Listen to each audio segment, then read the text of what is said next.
What's up guys, it's Sanoci. I know what you're thinking, this is kind of an odd video to make. Not really, when you know how petty I can be with certain fighters. But this one is kind of a weird one. It's not so much I have a dislike for Jon Jones, it's more his current antics are kind of getting me frustrated. So as we all know, Jon Jones is currently going through another surgery to fix up some stuff while he's out. Even though, you know, USADA ain't going to be a thing this year, so, you know, you totally can speed that process up. You can, man. Anyway, the point is, what you've seen all the tweets that have been going out today, it just tells me a lot about him. I'm going to have these posted on here, and you can read them yourself and pause in between some of the takes.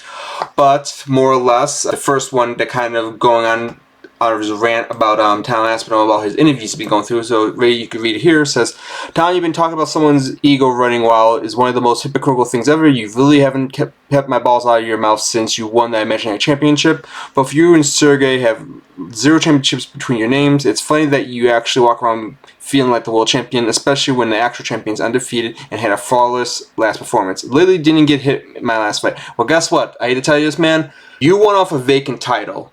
You can't talk either. You beat Cyril Gane. You didn't beat Francis Ngannou. You didn't beat Stipe. So please shut up. Seriously, man. You got no room to talk about that kind of stuff.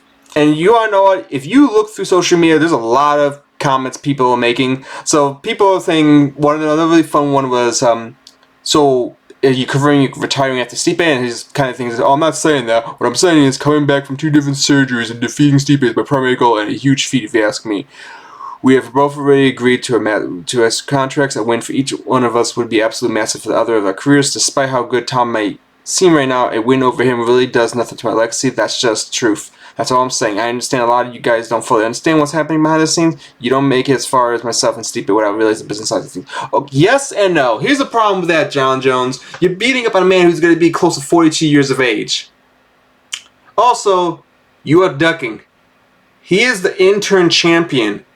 Stop being a coward and fight him. You do not have to fight Stipe Miocic, because we know what's going to happen the moment you beat Stipe, which is very likely. You're going to retire, and you're going to run away like a bitch. We all know you're going to do it. And Tom Aspinall knows you're going to do it, and that's going to be an opportunity he misses out on to potentially beat you. Or at least have a competitive fight and lose to you, whichever one.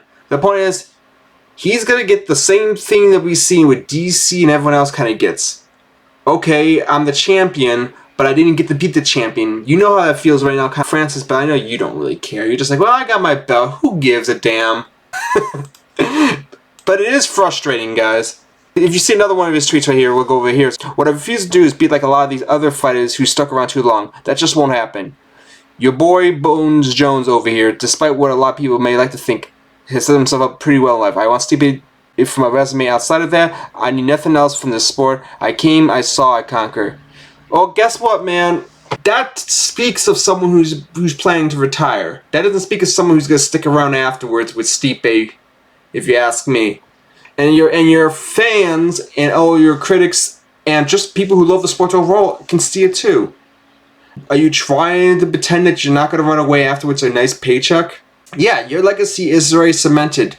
But you know what? Another thing is, compared to a lot of these fighters, you had a lot of nice little breaks in between. That's why you have such a long streak as a champion, because, you know, you kind of got into the sugar a little too much, if you know what I mean. And to that DWI and all the other crazy antics that make you like a GTA character, I swear.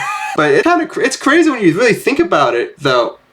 This man has been going around since the Zuffa era, and he's into the TKO era, I think it's called, the McGregor era, the Flexion era. I'm mixing up my names now. But the point is, he's been a part of he's been a part of the sport for a long time, but he has not really had much mileage going with everything, considering everything that's going on. But hey, I'm showing you the post. You can kind of look at them in between everything else. You can let me know what you think. I just figured I'd get a short video out, give my thoughts about it. Jon Jones, all I can say is, prove everybody wrong. Prove us all wrong, I swear. Just fight the man.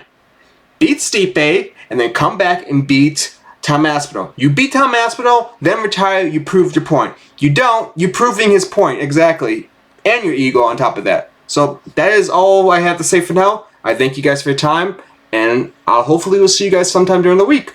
Peace.